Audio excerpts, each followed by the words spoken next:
Hi, everybody. This is Allison from Allykatkreations. How are you? Please like, share, and subscribe to my channel if you haven't done so already. And if you get anything from my work, a connect the dot, an epiphany, a mind explosion, a new book to read, a new author to explore, please consider supporting my work. I saw that. Please support me. All the links are at the bottom of the description. I'm happy sometimes I catch things floating, spirit. And no, the cats aren't down here. Skulls, pyramids, gem business card holders, hearts.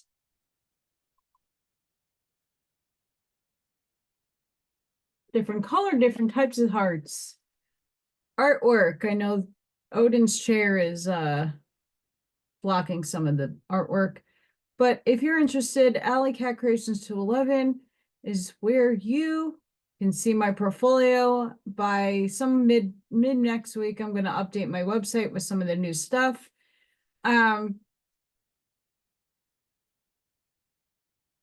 Email me, please, if you're interested in anything because of money, financial stuff. I do everything privately. And I'm not that expensive. So you could support me that way or drop a little help because all is needed. The Law of One, my insights to the Law of One. We're on book 3, almost at the end. So the next 2 sections, I have a little bit of, I pluck the things that I feel are necessary to make a point to help people out and to help better understand the Law of One, because it can get really confusing. During this one section in the book, they're talking about magic for the most part, and different ways you use magic, you invoke words, and it's all relative to that, but I like to pluck things that will make sense to people who are doing light work, who are working with light and understanding the negative as well. So this is session 73, October 21st, 1981. The questioner asks about free will, that a person in the service of others have great potential to having a great mass of light strength, also assuming the service itself polarity holds the same. So this is within the confines of actual application of light, whether it be through magic, healing, connectivity of other entities. Take that as you will, because it was in terms of magic, but I don't like, you have to read it to understand it, because human beings see magic as some evil deed or some illusion. So I don't like to word things that way. But this question is very similar to a question in another.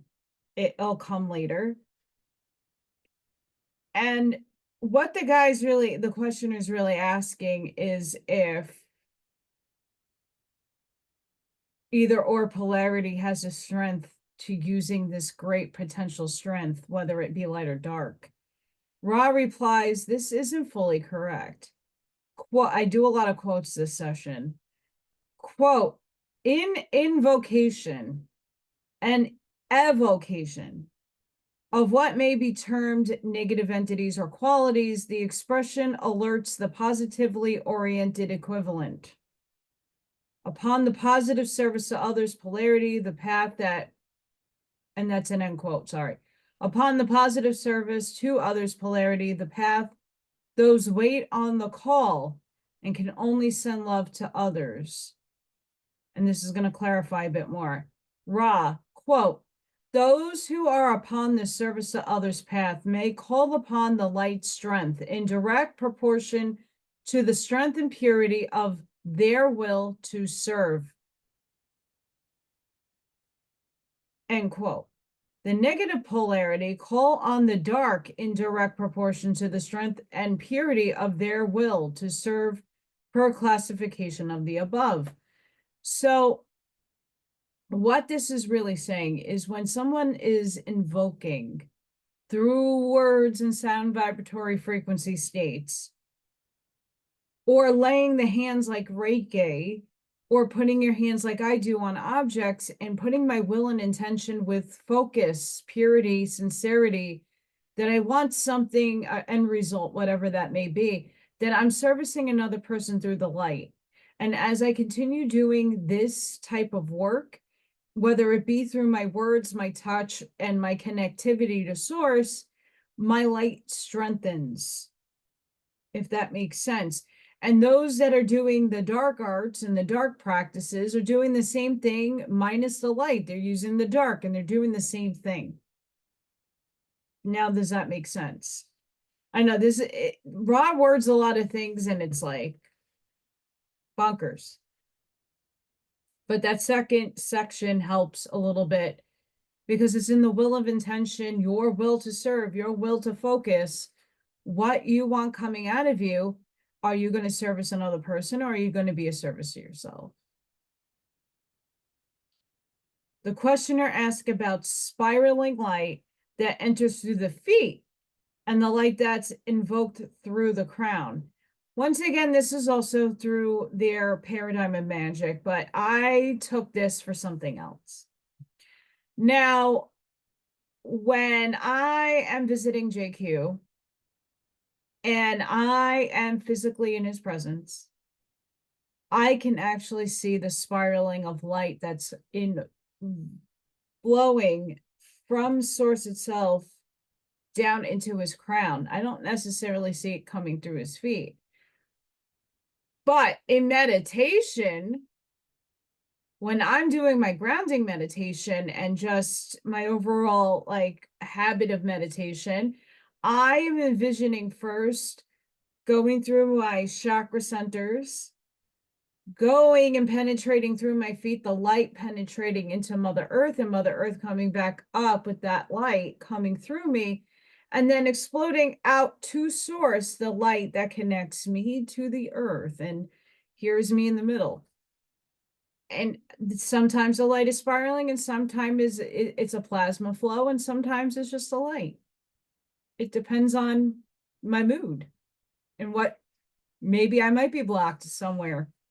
So I see this question for whatever you want to interpret it as, but I found it very interesting. And Ra's reaction, quote, the action of the upward spiraling light drawn by the will to meet the inner light of the one infinite creator may be likened to the beating of the heart and the movement of the muscles surrounding the lungs and all the other functions of the parasympathetic nervous system, end quote, which we have control consciously of, where both connect. One can measure the development within a person's energy centers.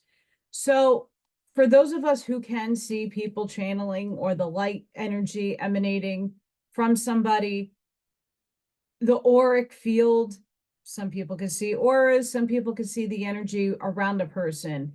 So that's really what this is referring to. And the more somebody is anchoring their light to earth and seeing it all go to source and pulling it down from source, not just to, you got to imagine these things, visualizing it here, coming straight through. The more that you're doing that, the more another person that can see this energy will pick up how advanced you are. And there's no right or wrong in that advancement. It's where you're at. But people that can see this, it's a magnificent sight. I love watching other people who channel, or they don't even know that they're channeling. I mean, everybody's a channel. Where do your thoughts come from? I say this all the time. But when you're seeing it physically with your own eyes, like the light energy coming into somebody, it's beautiful. And it's nice to see when they're working on it consciously, that it gets expansive and their aura gets expansive. It's beautiful. So for anybody out there that is a channel or that can read energy, take note of that, because it can measure someone's receptivity to development. If you're one of those that are a teacher servicing others, maybe that's something you can bring into your meditations if you do meditation class, to have a stronger connection to both the earth and to source, to bring a higher light in through your meditation.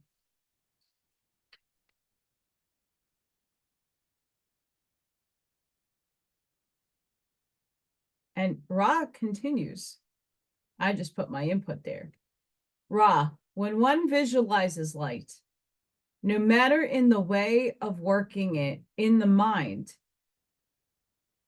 you work with the indigo ray. You can invoke light for communication or for healing. Ra states first, focus is upon the creator. So like I was saying, when with the first part, you're laying your hands on somebody, a Reiki healer, somebody that is scanning your energy field and scanning the body, and you're using your mind, your third eye, to visualize this light coming through. Work through the indigo ray, because hello, indigo ray. But you're also using your silver cord. Connect all with source, the creator, the infinite all, the all that is, whatever you want to claim that to be for yourself, that's fine. But focus that light energy when you're pulling it down to work with other people or to communicate, always beam that light straight to source. I know I do. All the time. That's very important. What I feel a lot, and I'm going off tangent, but what I feel a lot of people who teach meditation forget to do, depending on, they have you doing all the like relaxing and breath work, but when it comes to the golden light, or the white light, the bubble, they just like envision the bubble around you. Always envision it coming from the creator first. You're drawing the light energy to source around you. I know I made that mistake when I first started doing meditation and getting some tips and tricks from other meditators and people out there who just say, oh, wrap yourself with the white light, the healing white light. Always make sure you're connecting it to source and seeing it coming from source. And with that visualization, I think a lot more protection and energy and codes will come inflowing into you, more than just saying the white light. And I don't think there's any wrong way, because we're always will and intention, depending on what your will and intention is. But always focus on that first. And that's something that has helped me with my meditations. And it's just calling it and beckoning it down from source. It's seeing it coming and around you. It's not just saying, oh, it's emanating and here's this big ball of, because source is still, it's not something outside of yourself, but it's still an aspect of self that's not in this reality. That makes sense.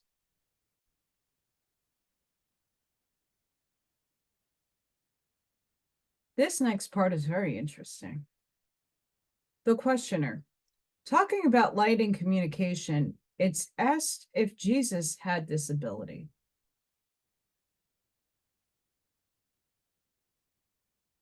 Ra, when Jesus was asked to heal, he worked with faith and instilling it onto others and the use of the violet ray. A person healed by its own faith to allow and accept changes with the violet ray which is a gateway to the intelligent energy. Then they are told to tell no one. Quote, these are the workings which attempt the maximal quality of free will while maintaining fidelity to the positive purity of the working, end quote.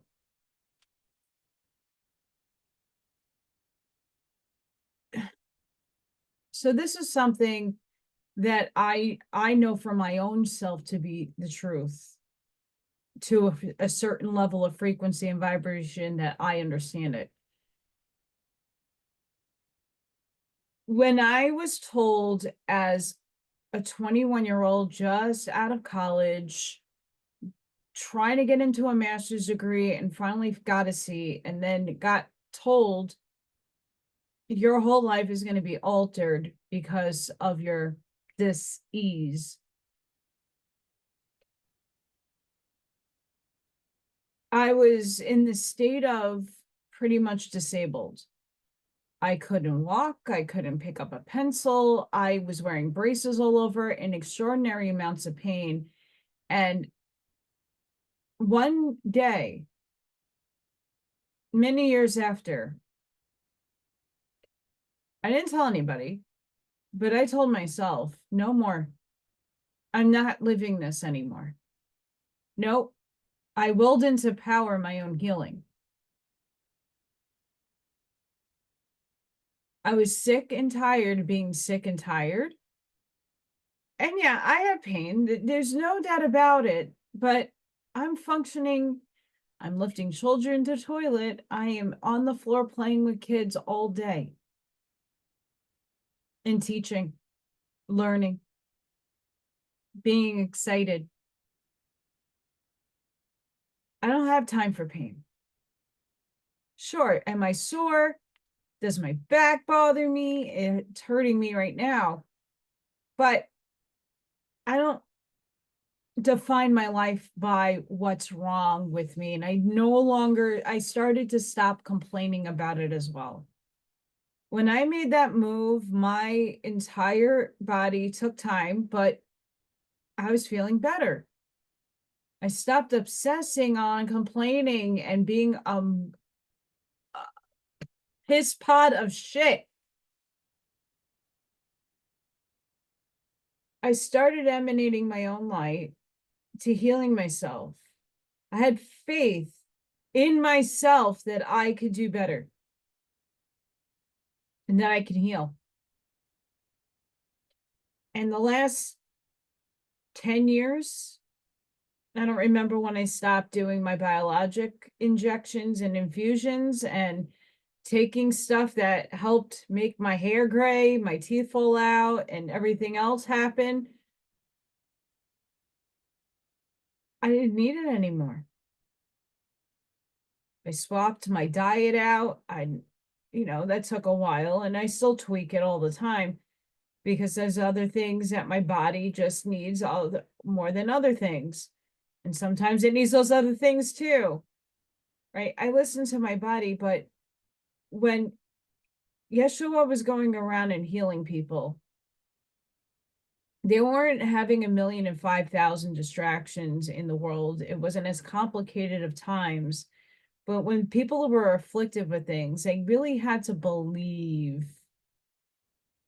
They had to feel and have faith that what Yeshua was doing with his frequency and light, which he invoked, was going to heal them. And in that belief and faith alone, a lot of what we call miracles started to happen.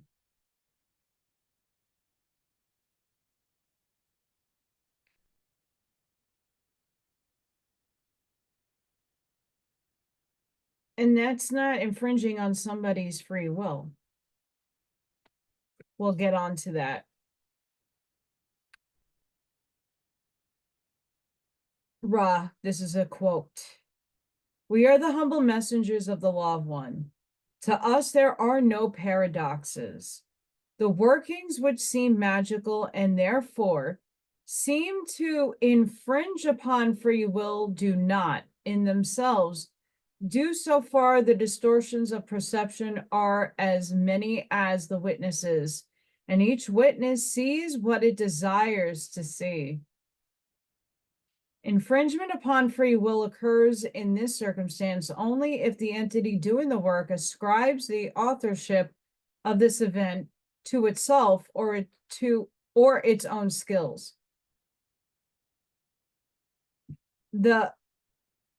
I don't know if I wrote the or he, who states that no working comes from it, but only through it, is not infringing upon free will. So Yeshua never took responsibility for healing other people. That from my knowledge, from what I do when I channel him, just like I always say, it's not me. Well, the majority of the time that I'm channeling, it's not me. They're working through me. They're coming through me. The energy is going through me. I am just a conduit for shit to happen, whether it come out of my mouth or come out of my hands. I'm a conduit. I am just a man in the middle, holding the space, holding the energy from the unseen to the seen. So I am not taking credit for my higher self and the entities thereof that I am split off into a million fractals with that come through me to deliver messages. I'm just a conduit. I'm a messenger. Source is the one that's leading all of this. And if Source is working through me to heal somebody or therefrom, it's not an infringement. If I take credit and say, well, I healed you and I did this and I did that, that would be infringement from that standpoint. It's not really you in the first place. This is how you can wrap your head around how vast and expansive you as a soul is and how you are connected to Source, and Source is you in fractalized form is working through you constantly because you are experiencing this life so it can know itself better in consciousness and energy. Therefore, you're always having things work through you, whether you are conscious of it or not.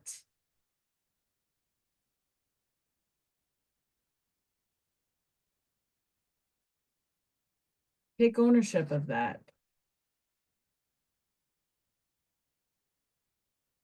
The questioner asked about more healing to point out Ra states similar to myself, like for me, when someone who wants healing and remains unhealed, pre-incarnative choices were put in as a catalyst. If in that event, the use of other modalities are like affirmations and working the indigo ray may be more useful. So all that is, and what I've always been saying is there's certain events in someone's incarnative contract with Source that they needed a specific catalyst for a specific reason, for learning, teaching, learning, for challenges and lessons, for soul growth that implies health.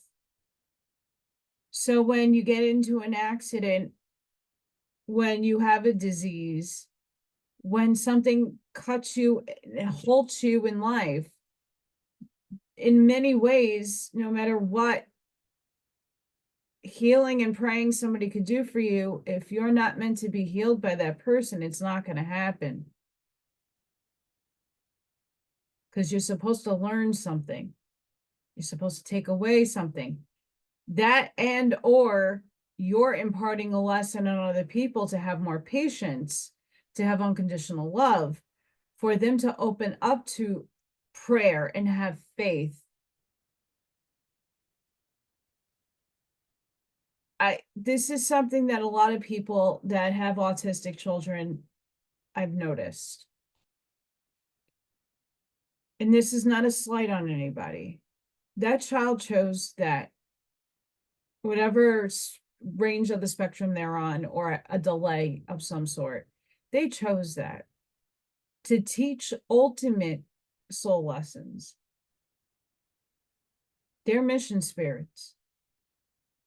They challenge, because having kids who cannot communicate or have what we want to call low cognizance in 3D, okay, they're all flying high in other dimensional spaces consciously.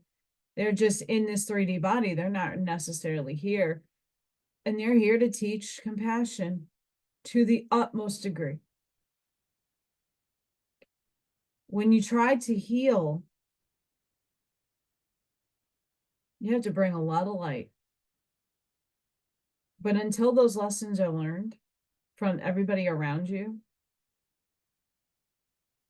progress can only so marginally be seen.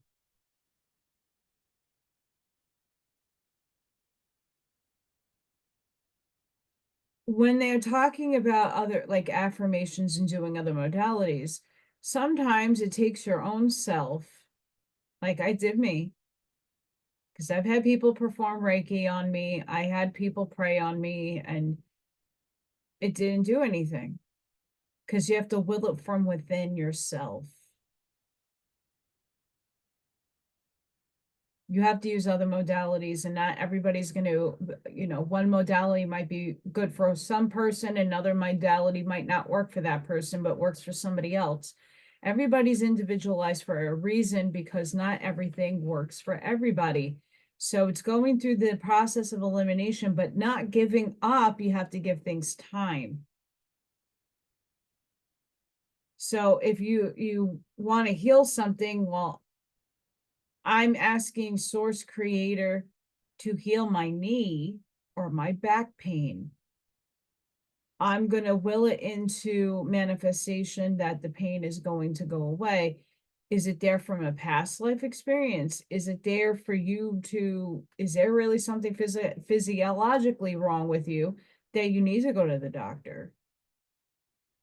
What are the things that you can do beyond stretching and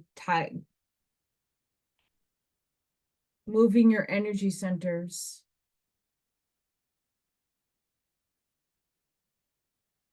Find a modality that you like and that you can keep up with, and try healing that way.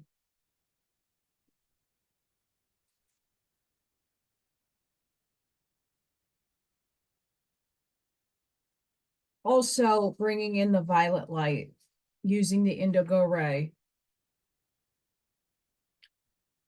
Manifest, visualize yourself healed.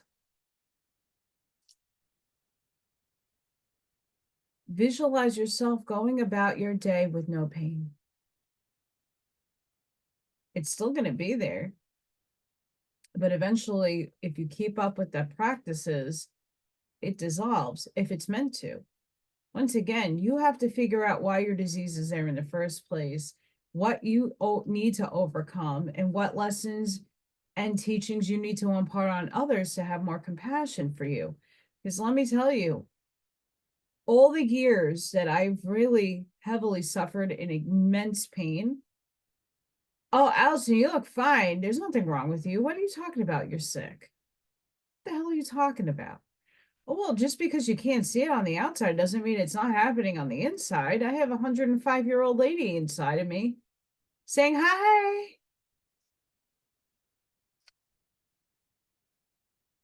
Those people were not compassionate towards me. They didn't help me out. They didn't understand. Yeah, some days I'm great and I can lift up all the bags out of my car to bring the groceries inside, and some days I can't even get the hell up. Help me. But until, this is something that my friend that had cancer told me, until somebody goes through it, they are not going to understand it. Why more and more people are starting to have these experiences is because there's a lack of compassion and a lack of care for others who are having an issue. Because it doesn't happen to you doesn't mean it doesn't happen for another person. What are you doing? Where's the teaching and learning in your life? find out and go in deeper with the why questions. Why did I get this disease? Why did I sign up for this? What teaching and what challenges helped me learn, and all those around me who needed those lessons, what did it teach them? What did I impart on other people? How did I make connections to other people? Because I can tell you right now, when I worked at the YMCA with all the old ladies at 5 o'clock in the morning coming in with their hip replacements, and I taught them in the pool, aqua aerobics. Yeah, I was one of those teachers in the pool. Okay, but I brought another twist of fate. I was young and had the same issues as they. And I never gave up on myself. And I told them, never give up on yourself. Keep pushing and pushing. Because the more that you move, the more that you're working out, the more that you do for yourself and get out of the house, the better you're going to be. And within maybe a year or two, some people that have hip replacements didn't need their walkers anymore. They didn't need special devices anymore. They were great. So come into an awareness that there's always something way deeper that is not surface level that you need to see if you're going and wanting some healing to be done. And there's no harm in asking somebody to help you or pray over you. Absolutely not. But make sure everything is coming from the ultimate source of all things. I need to sneeze. I'll be right back.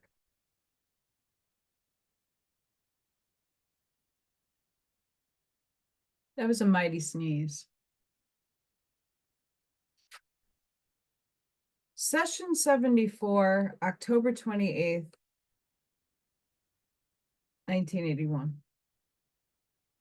And this is something that I really like.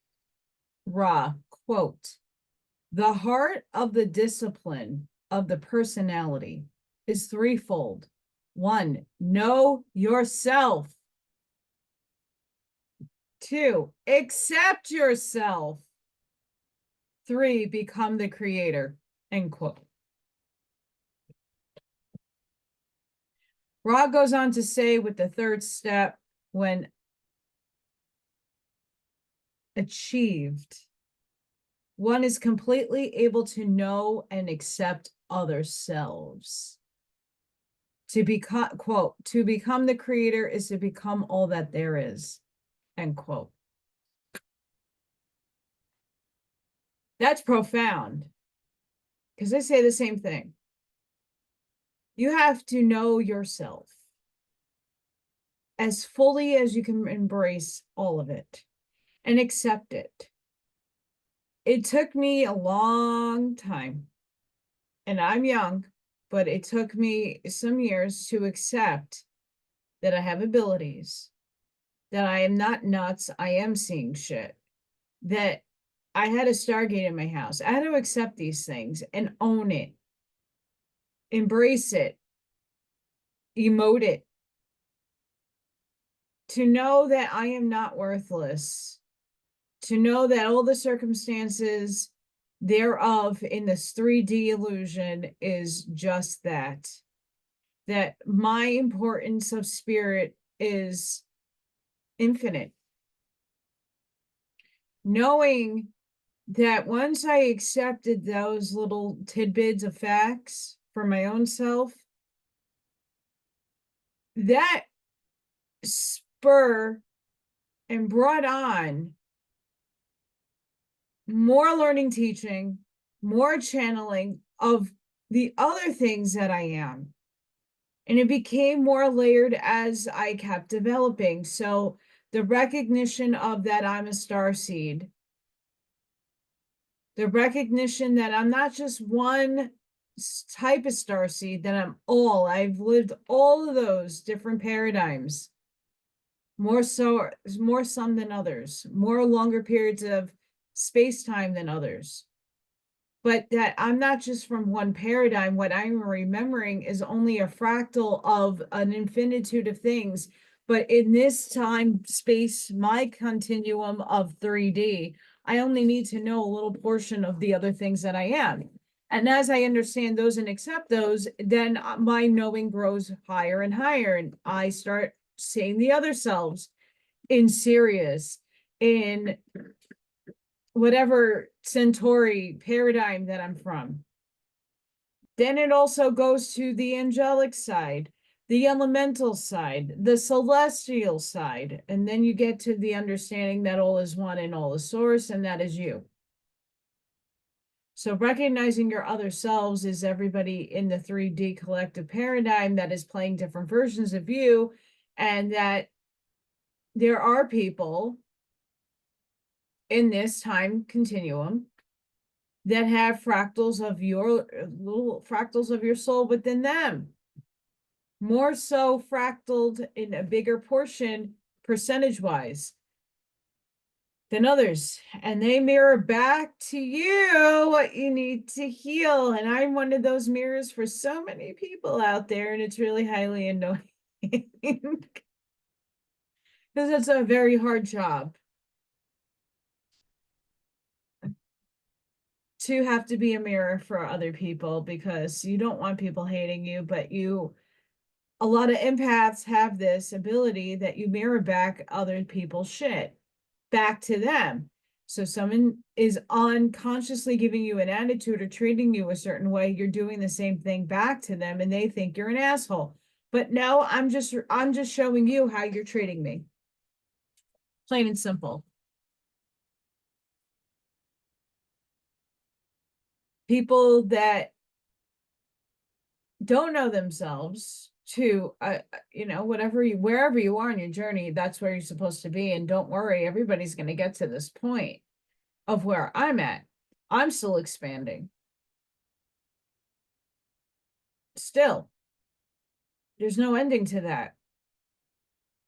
But in the moment in time, in the now present moment, I'm aware and I accept it. I don't rush away with it and hide it in a corner, because I think people are going to think I'm woo-woo or that I'm crazy. I don't fucking care. Never did. Stop caring what other people think about you, because they are you in another form. They're just not in a higher vibratory state to realize it. I don't care what I am my authentic self. And I would add to that, be your authentic self. If you're quirky and different, great, rock that. Why are you standing out and having to be what we all deem as sheep and moving along with the herd when you are different? That's not your paradigm to experience the sheep mentality this life. You're meant to stand out for a damn reason. You're the lighthouse. So what people are afraid of you, or they are intimidated by you because you're confident in what you know, who you are, your identity. I mean, my family used to call me Morticia. I'm very gothic, and I own it. I love it. I live it. My favorite color is black. It's the void. I like other colors too. Purple is number 3 besides gray. The shade is different shades of gray. I love chrome, which is like a gray. But I like lots. I mean, look at all my work. It's very colorful. It's not all black. There's color in there. When you walk in your authentic self and you do you without trying to impress anybody, without trying to gain anything from anybody, without having to feel like you need to have people like you and adore you, when you let all of that go, because if you don't like me, I don't care.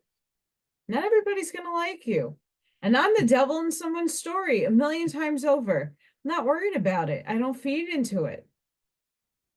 We're ingrained and programmed to feed into these paradigms that why doesn't anybody like me? You're not vibrating where they're at. You're in a higher vibration. You got to find people in your vibration. And sometimes where a lot of us are, it's really difficult. It really, truly is difficult. And then we have the 3D component to all of it, where a lot of us are in situations of dire straits, and it's just like day-to-day survival mode, which that's also another program that many of us have to transcend. I'm in one of them. It's one of the harder programs to shed, because you still have needs, physical needs that need to be met.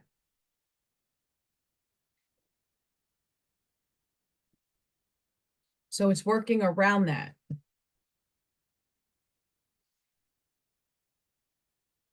You're never going to completely comprehend it. This is just my estimation and understanding and what I get channeled. To become the creator in thought, not as actually merging your energy back with source, because that happens when you're completely done with all the densities and dimensional spaces, the multiverse, and the whole 9 yards that you have to experience in order for you to be back in its totality aspect.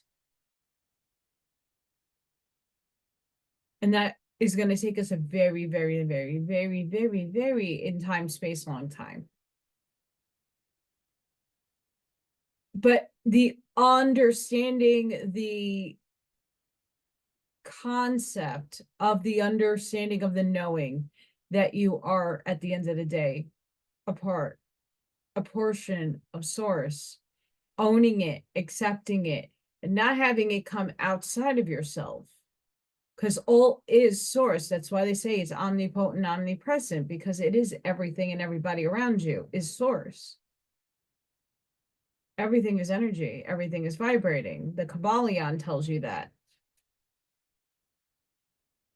So Ra hits the nail on the head right there. The questioner asks, when one is working for the service to others with the potential of gaining great mass, remember I told you we're going to come back to this, potential of gaining great mass of light strength, they want to know how it works. Ra, the sound vibratory complexes is like a telephone. I love this analogy. When an entity is at the right vibration with concentration, it calls the other metaphysical or inner planes to receive the call, thus having those planes answer and pays attention to your workings. So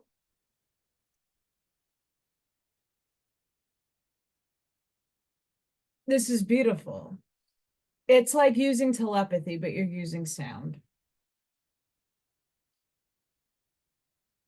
The greatest amount of us suffering and in torture right now, we're calling upon the aid of the galactics, of our higher selves, of the elementals, of the angels, of all that is, to come down and assist, to aid us in our lives. We come down with guides. We come down with different entities that do stay lifetime in our 3D vehicle. They come down to help us. That's outside of our higher selves. We have the connection to ourselves, and then the fractals of ourselves and other entities come and help us. And when you sound the vibratory complex, let's say, when you do it in prayer, just let's say, or in a mantra, you're asking and giving permission for that help to happen. And it's like when you're at the right frequency, stating that aid or that help or that healing or whatever you're trying to obtain that's out or above you, it shouldn't be outside of yourself. It's all connected through entanglement in my eyes. The other planes do answer your call. It's just we don't necessarily see manifestations because it takes a million years for things to manifest down here. Not really, literally, but you guys know what I mean. It takes a long time for things to manifest for certain people. Even if you put a lot of action into motion, some things don't manifest because it divine orchestration and divine timing, which we are veiled to under knowing when that stuff is going to happen for us. And what, again, we wrote in our contracts, our higher selves, the entities thereof, cannot infringe on our free will, but that free will is just they can't go against our contract that we made with Source itself. They can only aid and give little secret little tips. They can show themselves in the sky. They can come through a song. They can come through cards. They can come through any means you need to give you a sign, a symbol, or give you a direction in what you're asking clarity on. The idea is the vibratory states. The questioner asks about the use of words in rituals, having a bias in consciousness, and those who are of a distortion of mind that we seek will respond to imprint in consciousness with a series of words. So that's a very complicated way of saying spellcasting. You could spellcast for the light, or you could spellcast for the dark. Rituals can be going to church. It could be your mantras. It could be anything, but something that you perpetually keep doing. You pray every night. That's a ritual. That doesn't necessarily mean negative. Your definition of ritual was taught over here in the lower frequency, where this is your understanding of that term. But a ritual can be anything, and that pendulum swings back and forth. This is the important part that brings in the keys of Enoch. Ra explains it's correct that Hebrew and Sanskrit vowels and their sounds are exceptions. The sound vibration complexes of those two have power before time and space, which represents configurations of light which build all that there is.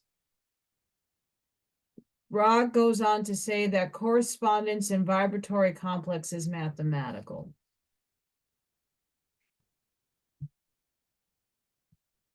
Now we go to the keys of Enoch. In the keys of Enoch, he writes light language and a bunch of languages, and a lot of it's in Hebrew, then Sanskrit. Those two have specific sounds that are what he calls fire language, which would be the real gematria. Not the made up fanciful shit that everybody goes and Jimmy's mom has a cock to JFK is going to be the president.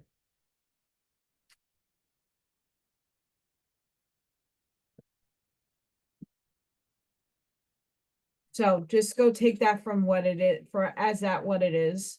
I don't really, yes.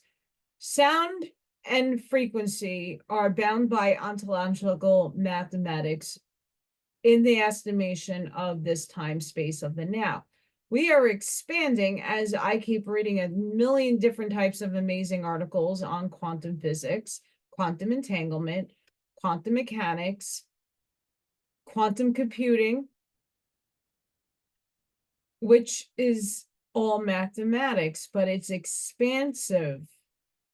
It's new kinds of math. It's new ways of thinking that is expanding into the fourth dimensional space and density. The fire letters are always going to remain as is because it is from all that is. And it's its highest frequency and potency. But go to pronounce these things in its originality.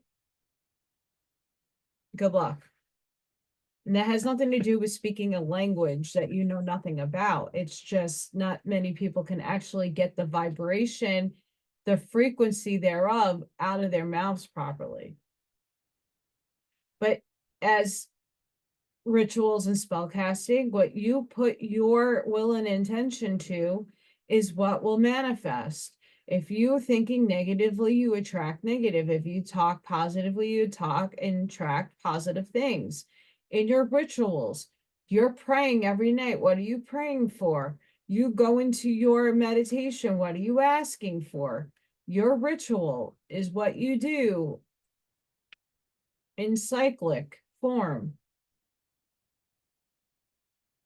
Are you choosing, and I say this with my TikToks, are you defining your words and maturing them? where love meant a million different things down here. And now you're redefining it just to a few words or a feeling within your heart space. Are you looking beyond good and evil to know that it's your will put into action, into motion, that determines your effect? Are you looking beyond duality and polarity? These are the things that you need to start doing in order for these things to start happening. And these two sections are bringing up healing and light.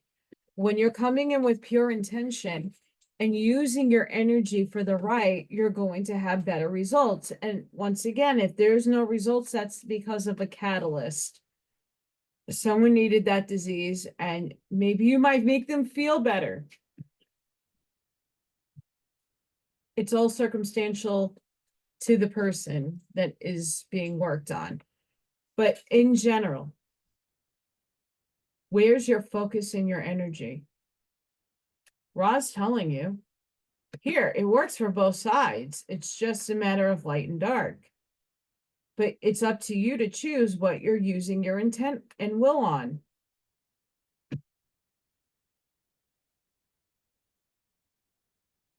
He doesn't say anything different than I do. I just don't use the complicated language that he does.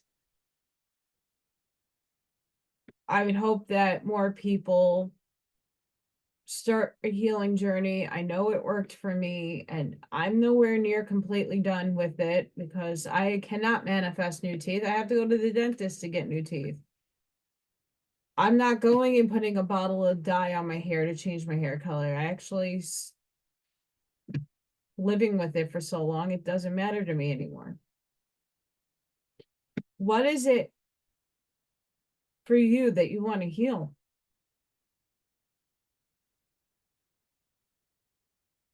Some things do need surgery. Some things do need correction. Okay. I'm not one of these wonky people that tell you, no, your heart condition is going to get so much better.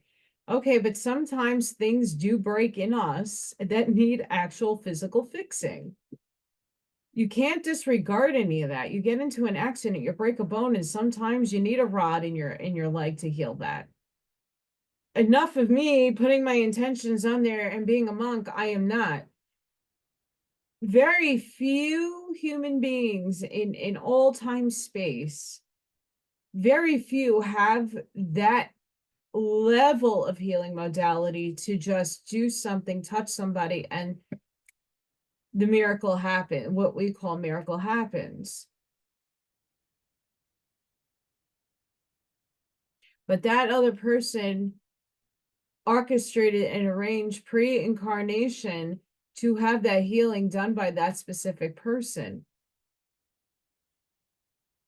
Remember, nothing happens out of accident. It all is synchronistic. It all was written before, and it depends on what timeline you're on and what vibratory state you're at to receive the level of healing that you need. Not everybody's meant to be healed. And you have to understand that and accept it. Unfortunately, there's a lot of people out there whose soul contracts are coming up, in a lot. Send them love. Send them the frequency of love, because whatever they're going to do, they're going to transcend. And that going to pick up on the residue of the frequency that you send to them. They're going to pick up on that. You never know. Someone might come in and guide you that you never thought would be possible because you sent them unconditional love and light. A lot of people chose what they're going to pass on. And that's none of your business, and it's not your judgment. You make it that way because you have a political ego agenda to serve. It's not yours to serve. That's their contract, not yours. So put that into perspective when you are going out and trying to help the awakened, the newly awakened. Stop judging. Bring the light, be the light, shine the light, and know that you are loved, and know that you are being watched. And once you understand that, the things that you think you do that are wrong, you're watching yourself just from spirit. Do better. If we pretend that there's a video camera like the Truman Show that's on us at every moment in time, it's truth, it is. But it's not in a 3D form, it's in a higher form. How would you conduct your life any differently if you knew that? You have to remember, spirit is in not judging you, because you're learning from all things and all experiences and all embarrassing things that happen to each and every one of us. It's nothing to judge. But if you put your decisions down and say, well, I'm being videotaped, and if they made a movie out of my life, what it would look like. Well, I wouldn't want the audience to see me do this or say that to somebody. Well, then why are you saying it? Change.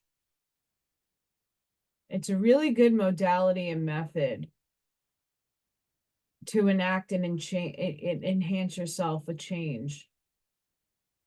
If you're just going idly by in life, unconsciously just living your routine each and every day, if I put a video camera on you, what would you change about yourself? How would you talk? How would you react? Because you don't want people to find out or know or perceive you in a specific way. So try that method as well. That's upstairs channeling through me, by the way. Take what I've said and through the law of one and apply it to your life. We're at critical mass and critical point right now that we're close.